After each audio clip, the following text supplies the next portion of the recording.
The property was recently appraised at $950,000. The moment my parents realized they backed the wrong son.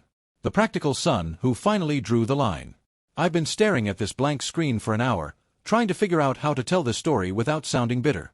But maybe bitter is okay. Maybe after 27 years of swallowing my feelings, I'm entitled to a little bitterness. My therapist says I need to tell my story, so here it is, the whole mess of it. My name is Marcus Chen, I'm 27 years old, and I'm a chemical engineer at a pharmaceutical company in Pittsburgh. This is the story of how I finally stopped being my family's ATM and emotional punching bag, and what happened when the practical son finally chose himself. Let me start from the beginning, because context matters. My parents, David and Linda Chen, are good people in the way that everyone says about parents who aren't actually that good but haven't committed any crimes. They both work retail. Dad's been at the same hardware store for 30 years, working his way up to assistant manager. Mom works at Macy's in the women's department. They're not poor, but they're not rich either. We lived in a decent 3-bedroom ranch house in the suburbs, had food on the table, and Christmas presents under the tree. From the outside, we looked like a perfectly normal middle-class family. But inside our house, there was a hierarchy that was established early and never questioned. My younger brother Tyler, 2 years my junior, was the golden child from the moment he was born. Not because he was particularly exceptional, but because he was sensitive and creative and special. I, on the other hand, was practical and responsible and resilient. These labels were assigned when we were too young to understand their weight. Tyler cried easily as a toddler. He was artistic and needed gentle handling. I adapted quickly to preschool. I was practical and didn't need as much attention. Tyler finger-painted on the walls. He was expressing his creative soul. I did my homework without being asked. Well, that's just what practical Marcus does. The real divide became apparent in middle school. I excelled at math and science, getting straight A's without much effort. My parents' response was always the same: "Good, keep it up. We're counting on you to get scholarships." Meanwhile, Tyler was struggling with basic algebra but had joined the drama club. Every play, no matter how small his role, was met with flowers, dinners out, and endless praise about his artistic journey. High school was when I first realized this wasn't normal. I was accepted into the National Honor Society, won the State Science Olympiad, and was offered early admission to Carnegie Mellon's engineering program. My parents' reaction? Well, how much scholarship money did you get? Tyler, meanwhile, had barely graduated with a 2.3 GPA, but when he got a callback for a community theater production, he didn't get the part. My parents threw a party. I remember the college discussion vividly. I was 17, had been accepted to 3 top engineering programs, and needed to make a decision. I sat my parents down with my scholarship offers, financial aid packages, and a detailed spreadsheet of costs. Even with the partial scholarship, Carnegie Mellon will cost about $15,000 a year after everything, I explained. But their chemical engineering program is ranked 3rd nationally, and their job placement rate is 96%. My mother looked at the numbers and sighed. That's a lot of money, Marcus. But you have my college fund, right? You've been saving since I was born. I'd seen the statements when I was younger, before they mysteriously stopped appearing on the kitchen counter. My parents exchanged a look. Well, about that. My father started. Tyler needed a car for his artistic pursuits. You know how important it is for him to get to auditions and galleries. You spent my college fund on Tyler's car? I couldn't hide my disbelief. Not all of it, my mother said defensively. There's still about $3,000 left. And you're practical, Marcus. You'll figure it out. You always do. Tyler needs our support more. He's following his dreams. Following his dreams. That phrase became the soundtrack of my college years as I worked 3 jobs to pay for my education while taking a full course load. Tyler's dreams, meanwhile, consisted of dropping out of community college after 1 semester to find himself, which apparently required a gap year funded by our parents that turned into a gap decade. I graduated with honors and $67,000 in student loan debt. My parents came to graduation, stayed for exactly 1 hour of the ceremony, and left early because Tyler had an important coffee shop poetry reading audience. 4 people, including my parents. My first job offer was for $72,000 a year, and my parents' first question was, "So you can help us out now, right?" And I did. God help me, I did. For 5 years, I've been sending them $1,000 a month. Car repairs. Marcus will handle it. New water heater? Marcus's got it. Tyler needs new art supplies for his latest project that will definitely be his breakthrough? Well, Marcus makes good money. Tyler, by the way, now works 15 hours a week at a local coffee shop, not Starbucks, because that would be corporate and soul-crushing, but a small independent place where he can maintain his artistic integrity. He's 25, lives in my parents' basement, pays no rent, and has sold exactly 3 pieces of art in 5 years, all to family friends who felt obligated. His Instagram art account has 47 followers, and his TikTok, where he documents his artistic process, has somehow even fewer. But everything changed 6 months ago when great-uncle Raymond died. Uncle Raymond was my paternal grandmother's older brother, a cranky, brilliant man who made his fortune buying industrial properties in the 1970s and converting them into manufacturing spaces. He never married, never had kids, and spent his last years in a nursing home telling anyone who'd listen about the soft, younger generation. I was the only family member who visited him regularly. Not out of obligation, but because I genuinely liked the old bastard. He'd been a chemical engineer too, back when it meant something different, and we'd spend hours talking about polymers, industrial processes, and the declining state of American manufacturing. I'd bring him engineering journals, and he'd tell me stories about designing factories, solving production problems, and the time he told his biggest client to go to hell and still got the contract. Tyler never visited. Too depressing, apparently. My parents visited exactly twice.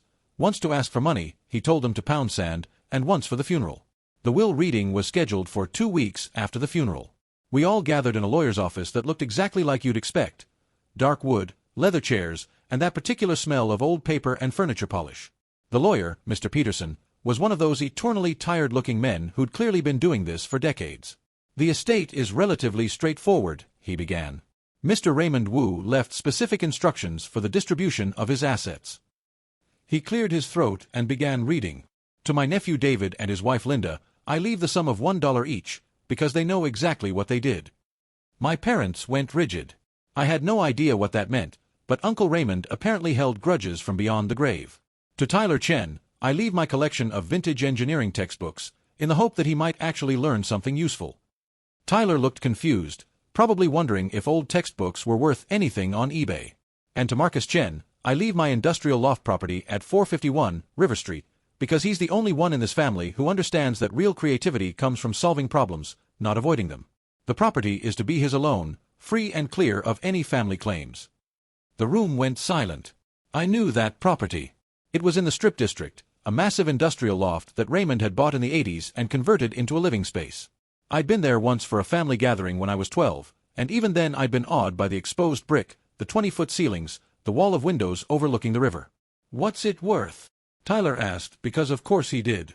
Mr. Peterson shuffled his papers. The property was recently appraised for insurance purposes at $950,000.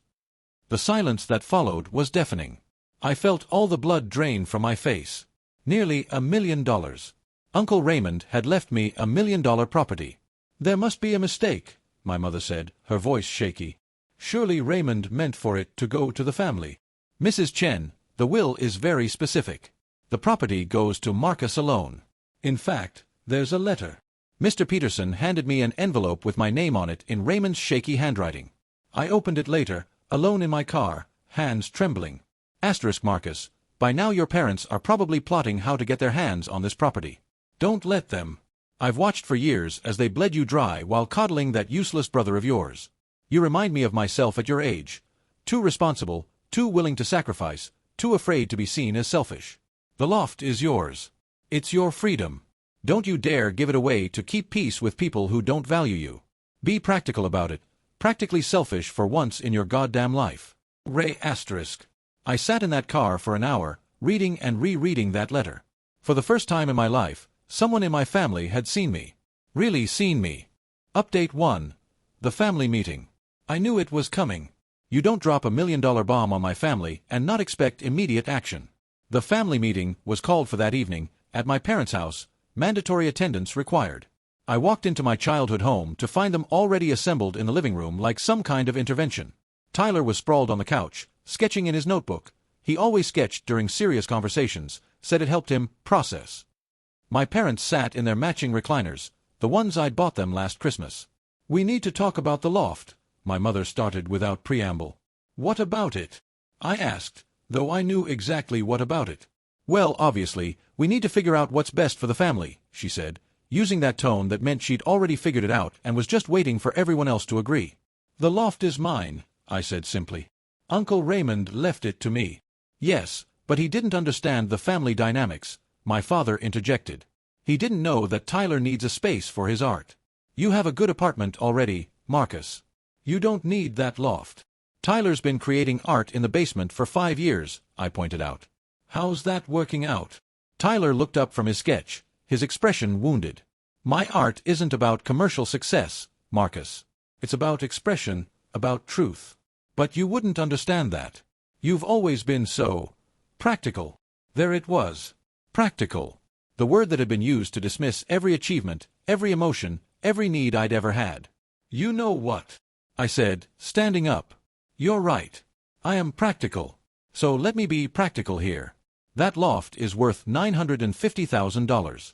Tyler works 15 hours a week at minimum wage. He has never, not once, contributed to this household financially.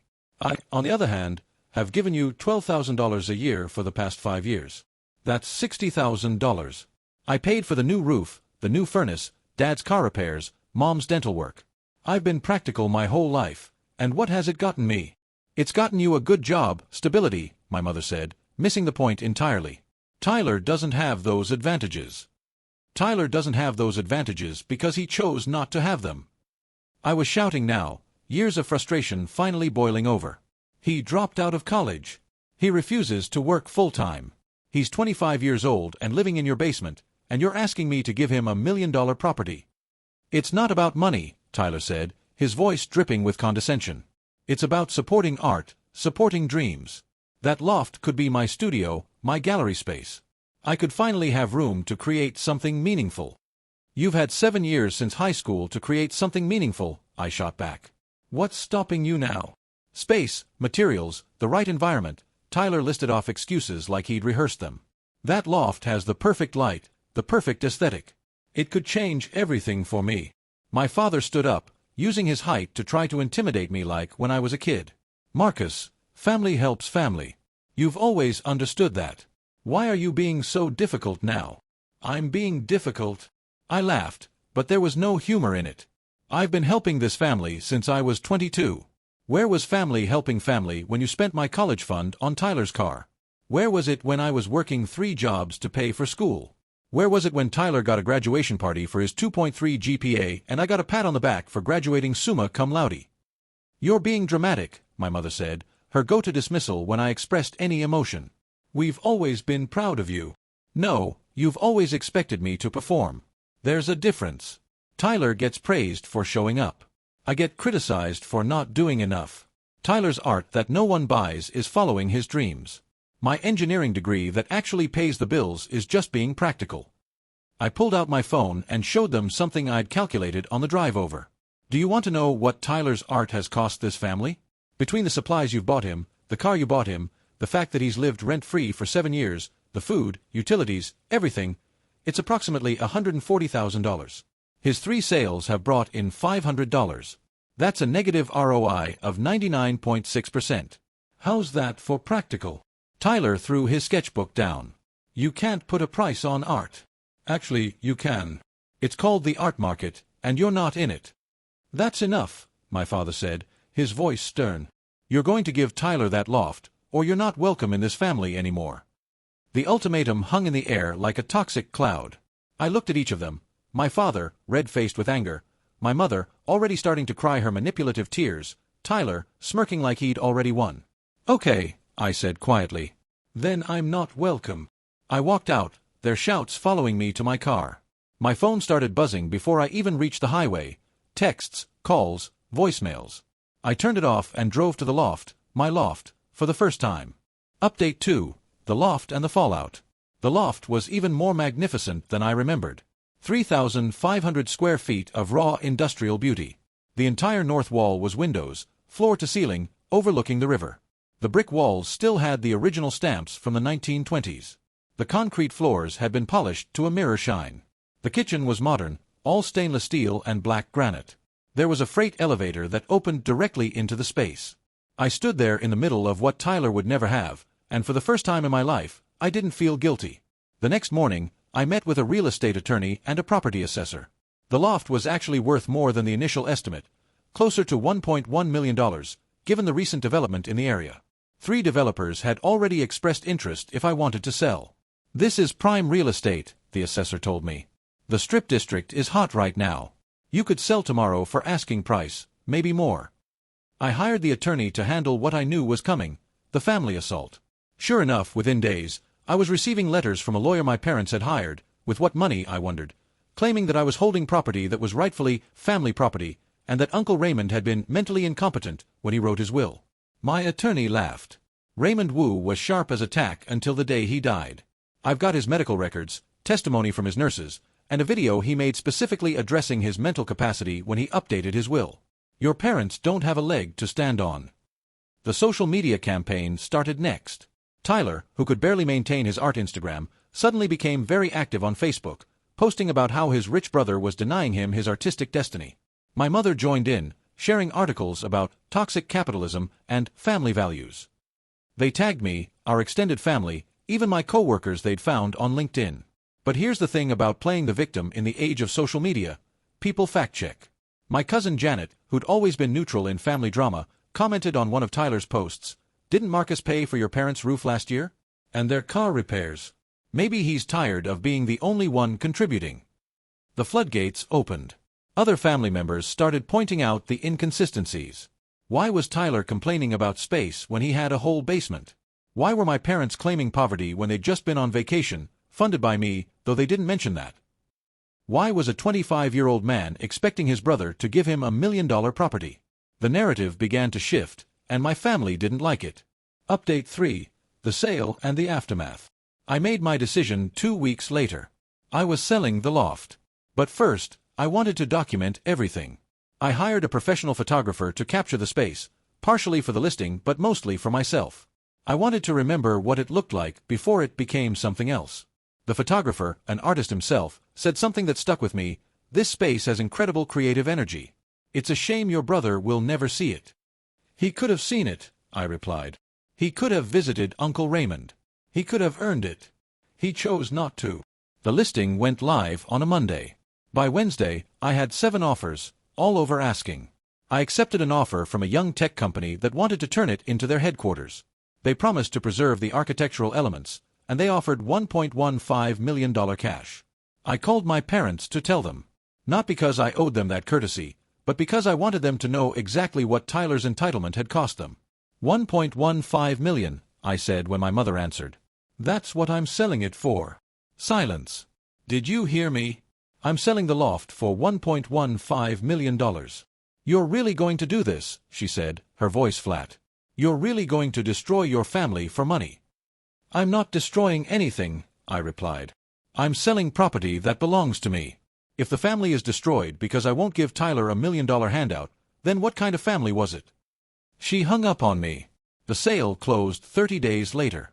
After taxes and fees, I walked away with approximately $800,000. I immediately did several things. First, I paid off my student loans in full. The feeling of making that final payment was indescribable. Second, I bought myself a condo. Not huge, not flashy, but mine. In a building with excellent security, because Tyler had started showing up at my apartment at all hours, leaving art on my doorstep, mostly garbage arranged in what he called meaningful patterns. Third, I started therapy. This was probably the most important investment. My therapist, Dr. Patricia Chen, no relation, despite the name, was a small woman with a huge presence. Our first session, I word-vomited the entire story, expecting her to tell me I was selfish, that family comes first, that I should have been more generous. Instead, she said, "You've been the family sacrifice for 27 years. How do you feel about finally choosing yourself?" I burst into tears. Full-on, ugly crying in a therapist's office. 27 years of being practical Marcus, who didn't have feelings, and suddenly I couldn't stop sobbing.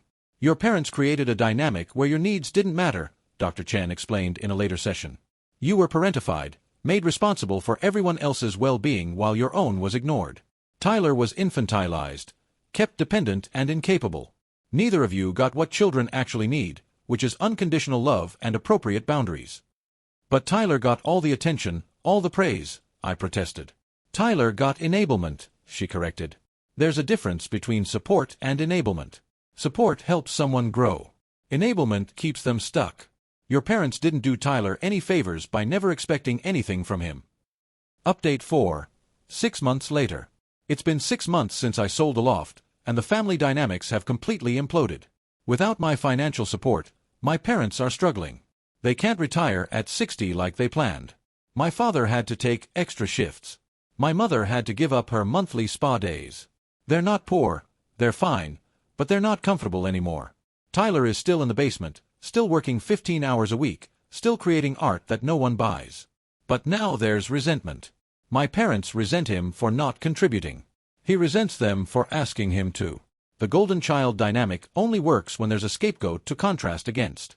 Without me there, Tyler's lack of achievement is glaring. Janet keeps me updated. Apparently, there are daily fights. Tyler accused my parents of stifling his creativity by asking him to pay rent. My parents accused Tyler of being a leech. They're all miserable, and they're all blaming each other instead of looking at the system they created. My extended family has largely sided with me. Turns out, everyone had noticed the favoritism but felt it wasn't their place to say anything. My aunt told me, "We always wondered when you'd finally have enough. Honestly, we're surprised it took this long." At work, I received a promotion. My boss said I seemed more confident, more assertive. "Whatever you're doing differently, keep it up," she told me. What I was doing differently was not carrying the emotional and financial burden of 3 other adults. I've also started dating someone. Her name is Amanda. She's a software developer, and she comes from a functional family where everyone is expected to contribute according to their ability. When I told her this story, she was horrified. "They wanted you to give your brother $1 million property? Just give it to him." She couldn't wrap her head around it. My family would disown me if I even asked for something like that. "That's the difference," I told her. "Your family has boundaries." Update 5. The reconciliation that wasn't. Last month, my mother reached out. Not with an apology, but with a proposition. Would I consider lending them money until Tyler got on his feet? "When will that be?" I asked. "He's working on some new pieces. He's sure they'll sell." "He's been sure they'll sell for 7 years." "Marcus, please. We're family. We were family when you spent my college fund. We were family when you ignored my graduation to go to Tyler's poetry reading. We were family when you demanded I give him $1 million property. Where was we're family then?" She started crying. "We did our best." "No, you did what was easiest. It was easier to expect everything from me and nothing from Tyler. It was easier to label me practical and him artistic than to actually parent both of us. You took the easy way out, and now you're facing the consequences." "You're so cold now," she said. "What happened to our sweet, helpful Marcus?" "He got tired of being used. He went to therapy. He learned that being practical doesn't mean being a doormat." She hung up again. It's becoming her signature move. Tyler reached out separately, through Instagram of all things. He sent me a long message about how I destroyed his dreams, how the loft was meant to be his sanctuary, how I'd chosen money over art. He ended with, "You'll never understand what it's like to be a true artist." I replied with one sentence, "You'll never understand what it's like to be a true adult." He blocked me. I consider it a favor. Final update. 1 year later. It's been a year since Uncle Raymond died and left me the loft that changed everything. I'm adding this final update because something unexpected happened last week. Tyler got a job.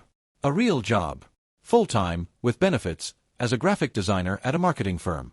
Janet told me he'd been cut off completely by my parents after a fight where he called them bourgeois sellouts for asking him to contribute to groceries. Faced with homelessness, he finally updated his portfolio and started applying for jobs. "He's actually good at it," Janet reported. "When he has to be." My parents, meanwhile, are in couples counseling. Apparently, without children to triangulate through, they have to actually deal with each other. From what I hear, it's not going well. 25 years of dysfunction doesn't disappear overnight. And me? I'm thriving. My investments from the loft sale have grown. I'm making 6 figures at my job. Amanda and I moved in together. I paint watercolors on the weekends. Turns out I'm actually quite artistic when I'm not being told I'm only practical. I've sold several pieces, not for much, but more than Tyler ever did. Dr. Chen and I have worked through most of my family trauma. I understand now that my parents' love was conditional and transactional. They loved what I could provide, not who I was. Tyler wasn't loved either, he was enabled, which is its own form of neglect. We were both damaged, just in different ways. Last week, I received a letter. An actual, physical letter. It was from Tyler. "Marcus, I got a job. A real one. I'm making $52,000 a year doing graphic design. It's not my dream, but it pays the bills. I have my own apartment now. It's small, but it's mine. I'm angry at you for selling the loft. I'll probably always be angry about that. But I'm starting to understand why you did it. Mom and Dad crippled me. They made me believe I was special without having to prove it. They made you believe you were ordinary despite proving otherwise every day. We were both cheated. You out of recognition, me out of growth. You became successful despite them. I became nothing because of them. I don't forgive you. But I understand you. Tyler. I read the letter 3 times. Then I wrote back. Tyler, congratulations on the job.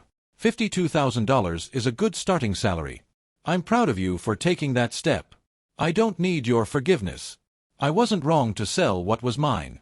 But I appreciate your understanding. You're right, we were both cheated. The difference is I recognized it earlier and got out. You're recognizing it now. It's not too late to build something real. If you want to have coffee sometime, I'm open to it. But only if we meet as equals, 2 adults making their own way. Not as the practical son and the artistic son, but as Marcus and Tyler. Marcus, we haven't met yet. Maybe we never will. But the door is open, and for the first time, it's open on my terms. Uncle Raymond's loft is now a tech company headquarters. They kept the exposed brick and the big windows, just like they promised. Sometimes I walk by and see young professionals working late, building something, creating something real. I think Raymond would approve.